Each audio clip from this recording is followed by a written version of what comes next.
ಹರೇ ಶ್ರೀನಿವಾಸ. ಶ್ರೀಮದ್ ಭಾಗವತ ಕಥಾಸಾರ ಕನ್ನಡ.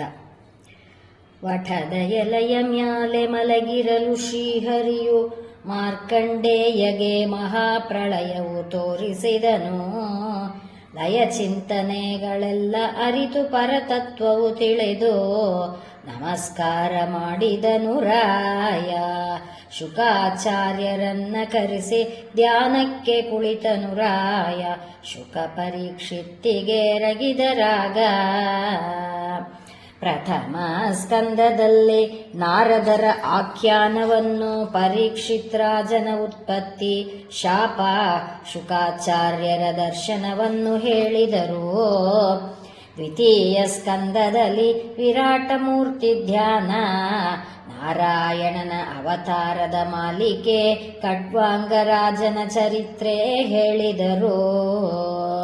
ತೃತೀಯ ಸ್ಕಂದದಲ್ಲಿ ಬ್ರಹ್ಮ ಸೃಷ್ಟಿ ಹೇಳಿದರು. ಸ್ವಯಂಭು ಮನು ಚರಿತ್ರೆ, ವರಾಹ ಅವತಾರ ಕಥಾ, ದೇವಹೂತಿ ದೇವಿ ಸ್ವಯಂವರ, ವಿದುರ ಮೈತ್ರೇಯ ಸಂವಾದವನ್ನು ಹೇಳಿದರು.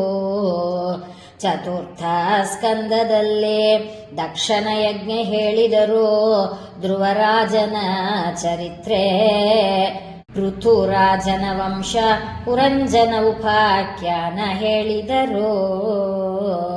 ಪಂಚಮ ಸ್ಕಂದದಲ್ಲಿ ಪ್ರಿಯವ್ರತ ರಾಜನ ಚರಿತ್ರೆ, ವೃಷಭಾವತಾರದ ಮಹಿಮೆ, ಜಡಭರತನ ಕತೆ, ಭೂಗೋಳ ಖಗೋಳ ವಿಸ್ತಾರ ಹೇಳಿದರು. ಷಷ್ಠ ಸ್ಕಂದದಲ್ಲಿ ಅಜಾಮಿಳನ ಚರಿತ್ರೆ ಹೇಳಿದರು. ವೃತ್ರಾಸುರನ ವಧೆ, ಏಕೋನ ಪಂಚಾಶತ್ ಮರುಗಳ ಉತ್ಪತ್ತಿ ಹೇಳಿದರು.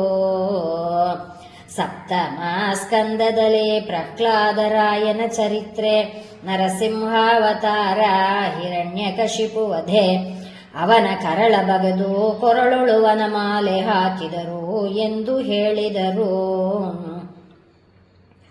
ಅಷ್ಟಮ ಸ್ಕಂದದಲ್ಲಿ ಗಜೇಂದ್ರ ಮೋಕ್ಷ ಹೇಳಿದರು. ಕ್ಷೀರಾಬ್ಧಿ ಮರ್ಥಿಸಿದ ಶೃಂಗಾರವನ್ನು ಹೇಳಿದರು.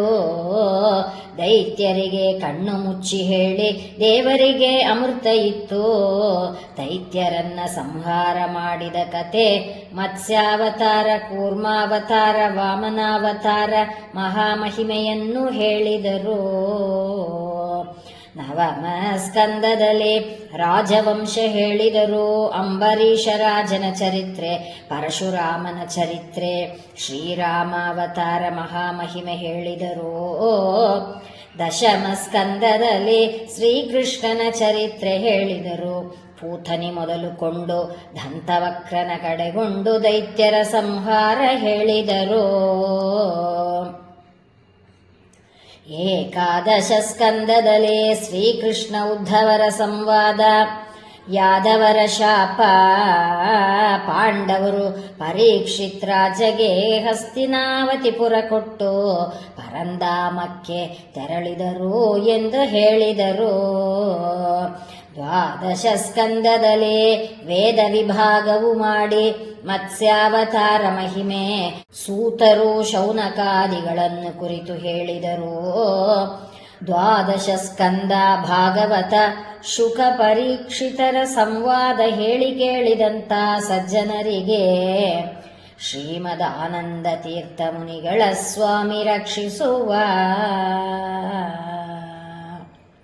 ಇತಿ ಶ್ರೀ ಭಾಗವತ ಕಥಾಸಾರ ಕನ್ನಡ ಸಂಪೂರ್ಣ. ಶ್ರೀಕೃಷ್ಣಾರ್ಪಣಮಸ್ತು.